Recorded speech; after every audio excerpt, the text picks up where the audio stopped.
bringing you the news and information you need from the people making a difference. This is Comcast Newsmakers.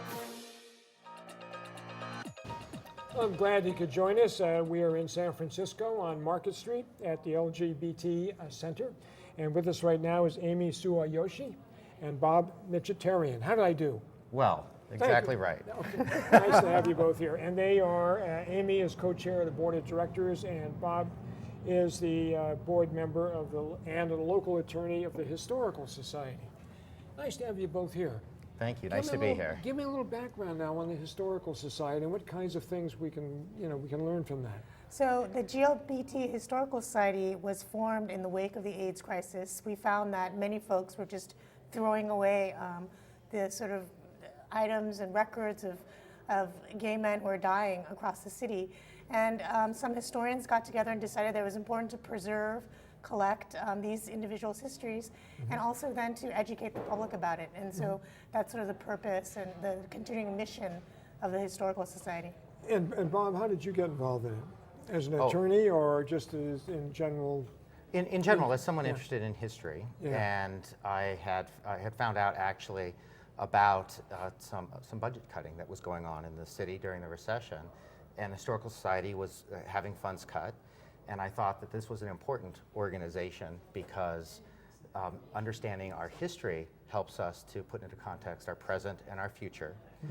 And so that's why I got involved. Okay, and something like this I would think would be helpful to young people who maybe are thinking about coming out of the closet or being openly gay or whatever, to see some of the history of what's going on preceding them. Is that right? I think that's right. I think that in other minority communities, you learn your history and heritage from your parents and your grandparents.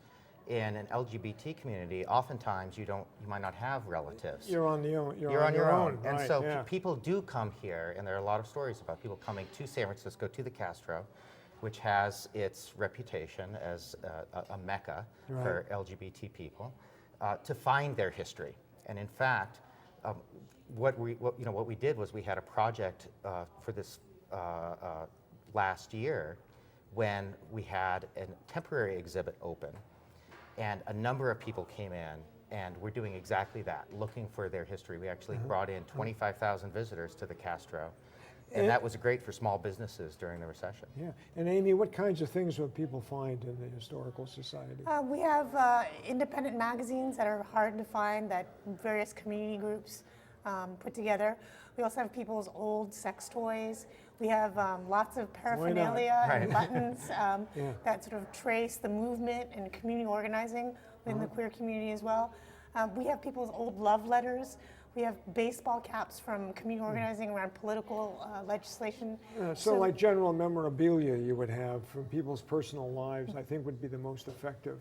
I would say so, as well as important documents as well, like activists who may have been collecting records as they were doing various organizing. Yeah, and one thing that's important too is that all of this history being gathered and saved together provides for activists, for example, who are currently looking at the failure of Proposition 8 and comparing it to the success of the Briggs Initiative campaign to stop that initiative.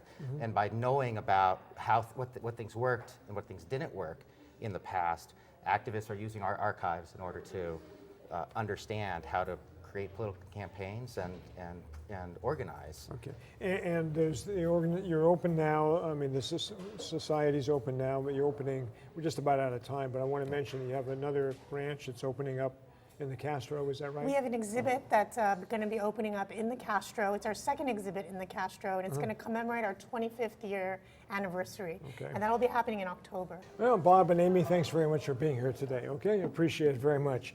We're at the LGBT Center in San Francisco. Thanks for joining us.